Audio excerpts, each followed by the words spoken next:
Olá, queridos amigos, queridas amigas, meus votos de muita paz. Este é o estudo do Evangelho da Federação Espírita do Estado do Espírito Santo. Estamos estudando o Evangelho segundo São João. Queremos manter contato diretamente com o texto bíblico e o nosso objetivo é compreendê-lo pela análise dos versículos à luz do Espiritismo. Hoje, prosseguindo o estudo do capítulo 13, analisaremos os versículos de 21 a 30. Nessa passagem, Jesus identifica explicitamente Judas como o que iria entregá-lo às autoridades do templo. Fica evidente também que o ato de Judas seria o cumprimento de uma profecia do Velho Testamento. A lição é forte, mas muito significativa. Acompanhe conosco este estudo. O texto bíblico diz o seguinte: tendo Jesus dito isto, turbou-se em espírito e afirmou, dizendo: na verdade, vos digo que um de vós me há de trair. Então os discípulos olhavam uns para os outros, duvidando de quem ele falava.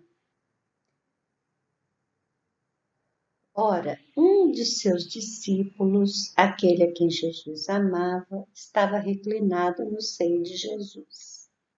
Então Simão Pedro fez sinal a este para que perguntasse quem era aquele de quem ele falava. Inclinando-se ele sobre o peito de Jesus, disse-lhe: Senhor, quem é? Jesus respondeu: é aquele a quem eu der o bocado molhado. E molhando o bocado, o deu a Judas Iscariotes, filho de Simão. E após o bocado, entrou nele Satanás. Disse, pois, Jesus: o que fazes, faze-o depressa. E nenhum dos que estavam sentados à mesa compreendeu a que propósito lhe dissera isto. Porque, como Judas tinha a bolsa, pensavam alguns que Jesus lhe tinha dito: compra o que nos é necessário para a festa, ou que desse alguma coisa aos pobres. E tendo Judas tomado o bocado, saiu logo, e era já noite. Então, estamos ainda no cenário da última ceia de Jesus com seus discípulos. Estavam ali os 12 discípulos, eles estavam em Jerusalém. Isso aconteceu na véspera da Páscoa, antes da crucificação. Jesus tenta, então, instruir os discípulos sobre os acontecimentos que se seguiriam e sobre a atitude de Judas. Esse episódio é narrado também pelos outros evangelistas.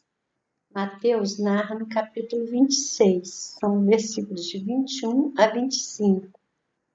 Marcos narra no capítulo 14, versículos de 18 a 21. E Lucas no capítulo 22, de 21 a 23. E na bibliografia espírita, há muitos comentários a respeito desta passagem. Amélia Rodrigues, pela psicografia de Divaldo Franco, no livro Quando Voltar a Primavera, lição 18, descreve a ocorrência trágica da violência contra Jesus e explica que Judas estava envolvido por entidades perversas, interessadas em desnaturar a mensagem de amor de Jesus. No livro Trigo de Deus, lição 12, comenta que Judas não alcançara a dimensão plena do reino que Jesus viera fundar, que ele assumiu a função de tesoureiro do grupo heterogêneo de amigos de Jesus, que era imediatista e considerava as pessoas e ocorrências pela ótica distorcida da realidade, pelo valor relativo, amoedado, social, transitório, não real. E isso o fez perder-se e tornar-se a personagem da traição, da desconfiança, da ingratidão. Na lição 16 desse mesmo livro, Trigo de Deus, conta que Jesus formou seu colégio apostólico com 11 galileus e apenas um judeu, que era Judas.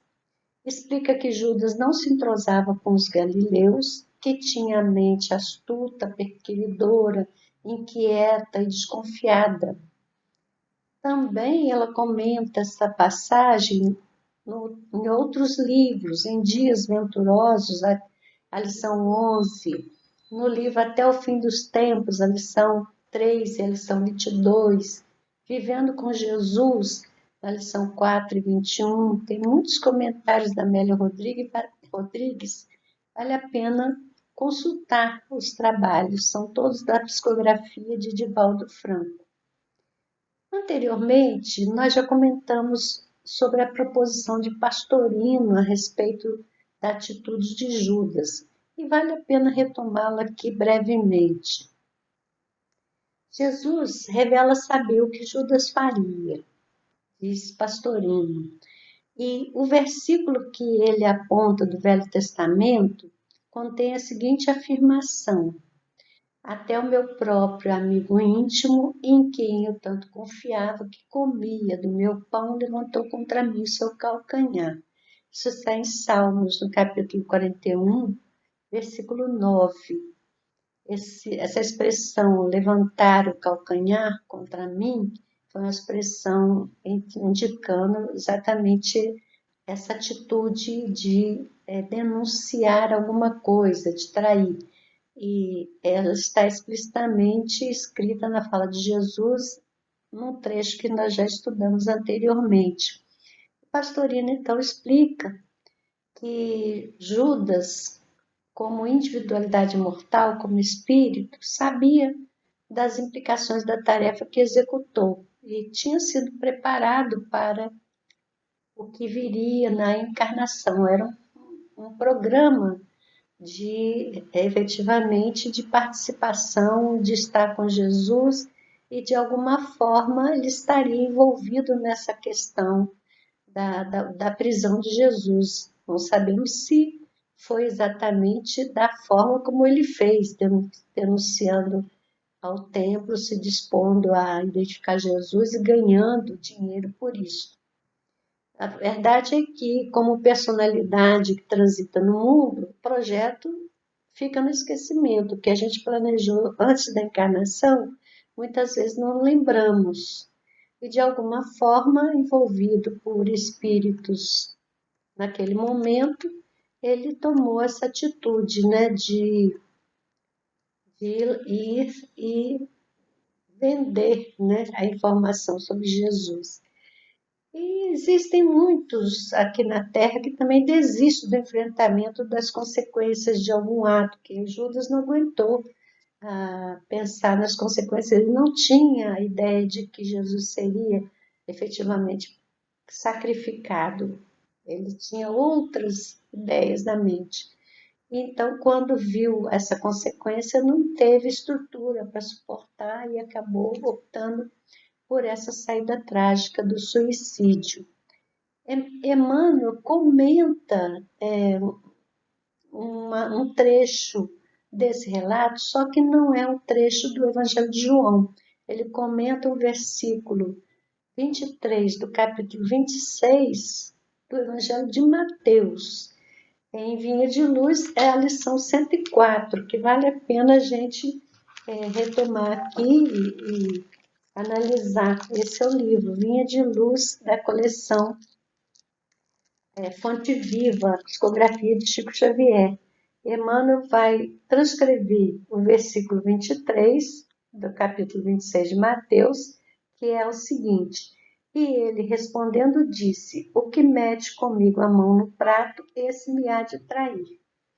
E Emmanuel comenta: toda ocorrência na missão de Jesus reveste-se de profunda expressão simbólica. Dificilmente o ataque de estranhos poderia provocar o calvário doloroso. Os juízes do Sinédrio, pessoalmente, não se achavam habilitados a movimentar o sinistro assunto. Nem os acusadores gratuitos do mestre poderiam por si mesmos efetuar o processo infamante. Reclamava-se alguém que fraquejasse e traísse a si mesmo. A ingratidão não é planta de campo contrário. O infrator mais temível em todas as boas obras é sempre um amigo transviado, o companheiro leviano e o irmão indiferente. Não obstante o respeito que devemos a Judas redimido, convém recordar a lição em favor do serviço da vigilância, não somente para os discípulos em aprendizado, a fim de que não fracassem, como também para os discípulos em testemunho, para que exemplifiquem com o Senhor, compreendendo, agindo e perdoando. Nas linhas do trabalho cristão, não é demais aguardar grandes lutas e grandes provas, considerando-se, porém, que as maiores angústias não procederão de círculos adversos, mas justamente da esfera mais íntima, quando a inquietação e a revolta, a leviandade e a imprevidência penetram o coração daqueles que mais amamos. De modo geral, a calúnia e o erro, a defecção e o fel não parte de nossos opositores declarados, mas sim daqueles que se alimentam conosco nos mesmos pratos da vida. Conserve-se cada discípulo plenamente informado com respeito a semelhante verdade, a fim de que saibamos imitar o Senhor nos grandes dias. Quer dizer, todos nós estamos sujeitos a uma atitude equivocada de um companheiro de trabalho nas lides religiosas. Teremos que aprender com Jesus a perdoar. Então, é uma lição bem forte, mas necessária. Ficamos por aqui hoje, mas voltaremos em outra oportunidade, se Deus quiser. Até lá.